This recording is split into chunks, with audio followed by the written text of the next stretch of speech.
Even when you feel low, you can still go. Even when you feel slow, you can still go. Even when there's no hope, you can still go. I never answer to... No início do século XX, futebol começou a ganhar reconhecimento no Brasil, graças a viajantes que levavam as bolas de couro para as novas fronteiras. Foi um desses viajantes, Cândido Dias da Silva, originário de São Paulo, quem introduziu o futebol em Porto Alegre. A nova modalidade despertou curiosidade e um grupo de amigos se formou em torno dele. Eles passavam muitos fins de semana praticando o esporte em piqueniques e jogando entre si.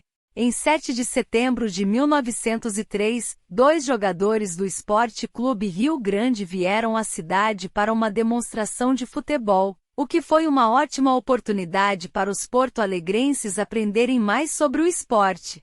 O campo improvisado para a apresentação estava lotado e o público vibrava com as jogadas. Infelizmente a bola murchou e todos pensavam que a partida tinha terminado. Cândido então ofereceu sua própria bola para que a partida continuasse. Após o jogo, ele e seus amigos tiveram a chance de conversar com os jogadores, que lhes explicaram os detalhes do esporte e o que era necessário para fundar um clube. Eufóricos com o conhecimento adquirido, 31 jovens se reuniram em um restaurante na cidade de Porto Alegre, no dia 15 de setembro de 1903, na hora do entardecer. Eles escreveram a ata de fundação do clube, que foi assinada por todos os presentes. Com isso, iniciou-se a história de sucesso do Grêmio Futebol Porto-Alegrense. Carlos Luiz Borer foi eleito o primeiro presidente, sem imaginar o quanto o clube cresceria.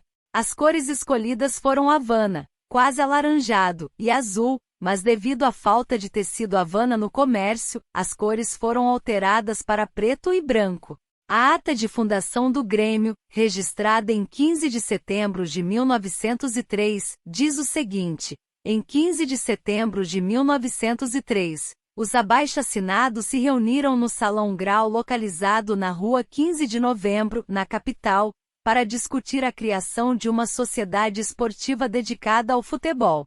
O senhor Francisco França Júnior presidiu a reunião e atuou como secretário. Foi dado o nome de Grêmio Futebol Porto-Alegrense para a sociedade. Durante uma sessão da Assembleia Geral em 29 de fevereiro de 1904, o nome de Pedro da Costa Uch foi incluído como fundador, em reconhecimento aos importantes serviços prestados ao Grêmio desde o início da sua fundação. No dia 6 de março de 1904, o Grêmio realizou seu primeiro desafio contra o Futebol Clube Porto Alegre, o único outro clube na cidade fundado na mesma data. Com o jogo acirrado, o Grêmio saiu vitorioso com o placar de 1-0. Essa vitória marcou o início da conquista do primeiro troféu da história do clube, o Vanderpress. O clube teve seu primeiro campo oficial no Moinhos de Vento em 1904, conhecido como Fortim, devido à dificuldade dos adversários vencer lá. Na década de 30 surgiram os primeiros grandes ídolos: Eurico Lara, o lendário goleiro, Luiz Carvalho, o rei da virada que viria a ser tudo no clube, inclusive presidente nos anos 70, Oswaldo Rola, o Foguinho que revolucionaria o futebol gaúcho como treinador do próprio Grêmio, dando ênfase ao futebol força, e Luiz Luz, zagueiro que jogou na seleção brasileira. Em 1954, o clube mudou de sede, deixando o Fortim da Baixada e se mudando para o moderno Estádio Olímpico. Essa mudança marcou o início de uma era de sucesso, com o clube vencendo 12 campeonatos estaduais em 13 anos a partir de 1956. Foi uma geração marcada por jogadores lendários como o zagueiro Ayrton, o meia Gessi, o centroavante Juarez, conhecido como Tanque, e o lateral Ortunho. Em 1980, o estádio foi ampliado e passou a se chamar Olímpico Monumental. Os anos 80 foram os melhores para a torcida, marcados por jogadores incríveis como Renato Gaúcho, Mário Sérgio de Leon, Tita, o goleiro Mazzaropi e as conquistas do Campeonato Brasileiro, Copa Libertadores da América, Mundial Intercontinental e Copa do Brasil, além de vários outros torneios nacionais e internacionais. O Grêmio enfrentou pela primeira vez uma equipe estrangeira no dia 18 de julho de 1911, quando jogou contra a seleção do Uruguai. A partida realizada em Pelotas terminou com uma derrota de 3-0 para o Esquadrão Celeste. Apesar da derrota, a performance do Grêmio foi considerada satisfatória pela imprensa de Montevidéu. Além disso, essa foi a primeira excursão do clube para o interior.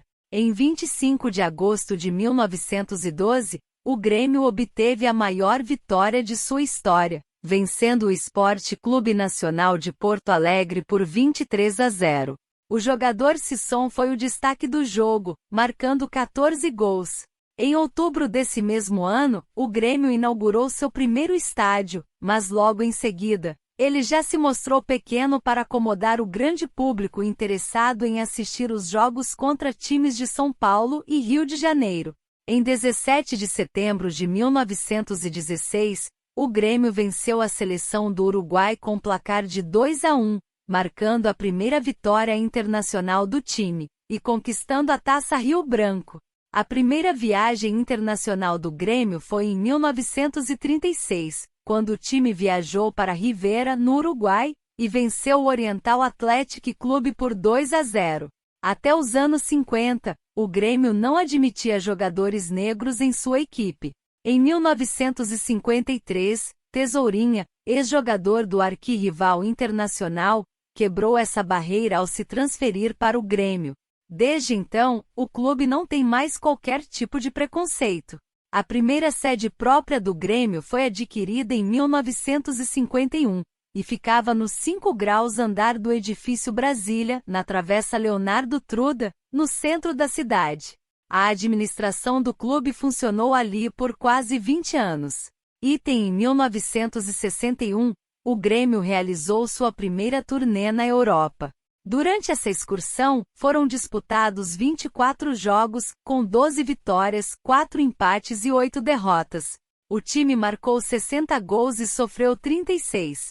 Destaque para o atacante Gessi, que foi o artilheiro da equipe, marcando 16 vezes. O escudo do Grêmio é inspirado em uma bola de futebol, com as linhas de costura, como as bolas eram feitas anteriormente. Ao longo de sua história, o clube teve 2 símbolos. O primeiro foi criado em 1904, ano em que o clube disputou sua primeira partida.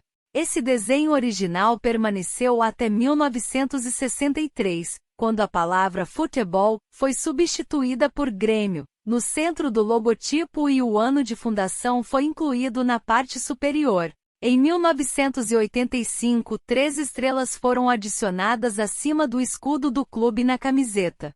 Elas simbolizam as conquistas do Campeonato Brasileiro, da Libertadores da América e do Mundial Interclubes, respectivamente, nas cores bronze, prata e ouro. A bandeira oficial do clube também possui uma estrela dourada em homenagem a Everaldo, jogador gremista que foi o primeiro e único jogador de um clube gaúcho a vencer a Copa do Mundo com a seleção brasileira em 1970. Eurico Lara é um atleta que é profundamente identificado com o Grêmio, tanto que o seu nome está presente na letra do hino oficial do clube.